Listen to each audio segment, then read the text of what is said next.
Sana sezansi ngiyababingelela abakanodume hlezi kaMenzi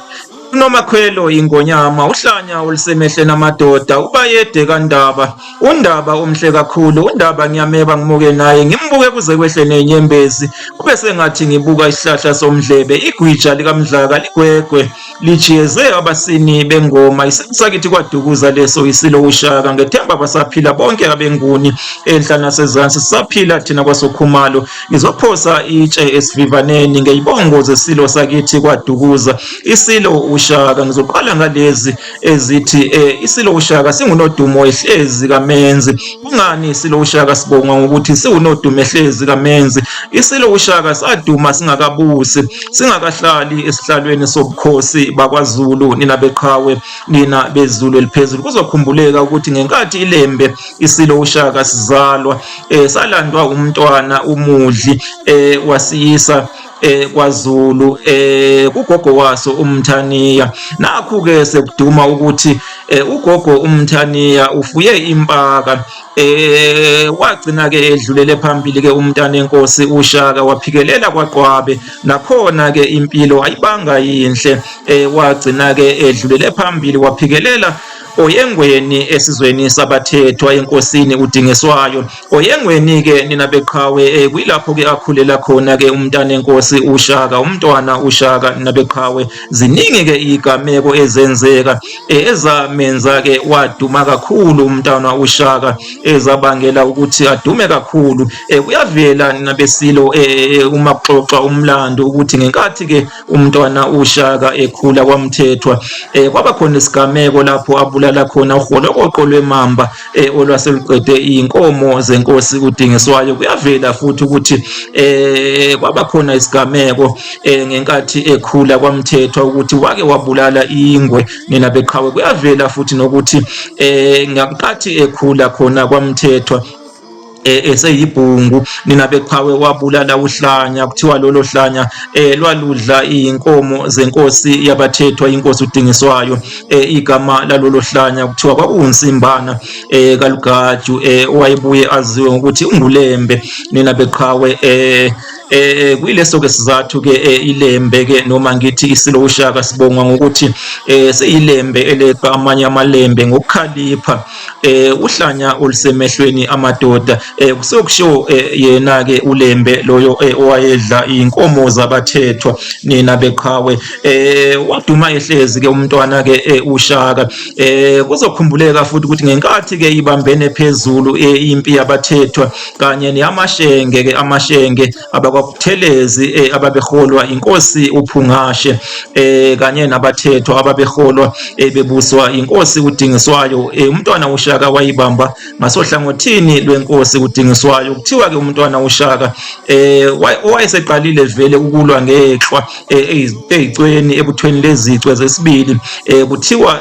waya ngqo ngenkathi ke isidumelene abathethwa namashenge waya ngqo kumntwana uBhakuza umntwana uBhakuza wayezalwa uMabuthelezi wayehlala kwaButhelezi nina beqhawe ukusho wayumshana wenkosi uPhungashe nguyena ke umntwana uBhakuza okwakulindeleke noma owayebhekwe ke kwakubhekwe ke ukuthi ke uzoba inkosi yakwaZulu uma inkosi senza ngakhona isikhotheme kwazise ke wayezalwa ebukhosini bamashenge ubukhosi benkosi uPhungashe nina bezulu eliphezulu kuthiwa ilembe ke laya ngqo umntwana uShaka yathi ngenkathi ke isibambene phezulu impi yabathethwa neyamashenge wagijima umntwana uShaka ngeqhwa lakhe bulala ke umntwana ke uBhakuza wamthela ke othulini wasala ke enkundleni ke umntwana uBhakuza kwenzeka lokho nje akakabusi nokubusa umntwana uShaka usayibhungu nje lakwamthethwa elilwa ke ebuthweni lezicwe nina beqhawe sihlabele emgamu nina beqhawe siye kulezi ezithi uNdaba omhle kakhulu uNdaba ngiyameba ngimuke naye ngimbuke kuze kwehle nenyembezi bese ngathi ngibuka isihlahla somdlebe kuthola libukeka ngibukela ilembe kuthiwa lalibukeka impela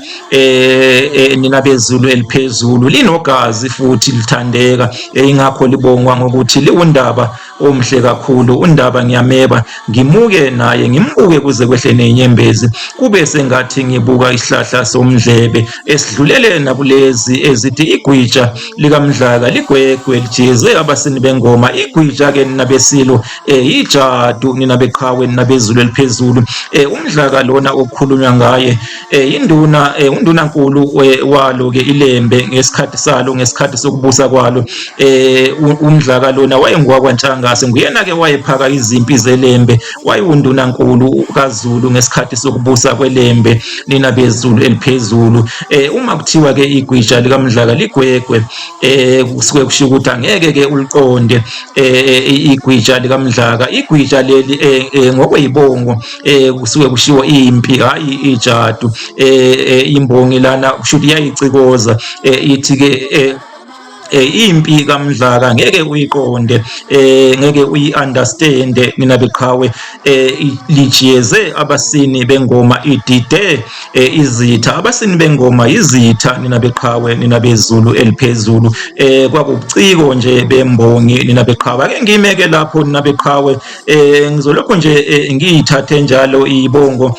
zesilo sakithi kwaDukuza, isilo uShaka. Baphile abenkomo yakhe lemthonjaneni, izwe zonke zayizwa ukulila. Uhlebe ngimbona ukwehla kweyikaMancengeza, kwathi kweyikaPhungashe kwanyamalala. Isilo sakithi kwaDukuza leso, isilo uShaka kasenza ngakhona. Baphile abezulu eliphezulu. Uma kuthiwa-ke uNodumehlezi kaMenzi, uMenzi lona okukhulunywa ngaye nina besilo, inkosi usenza ngakhona, nina beqhawe, uyise welembe,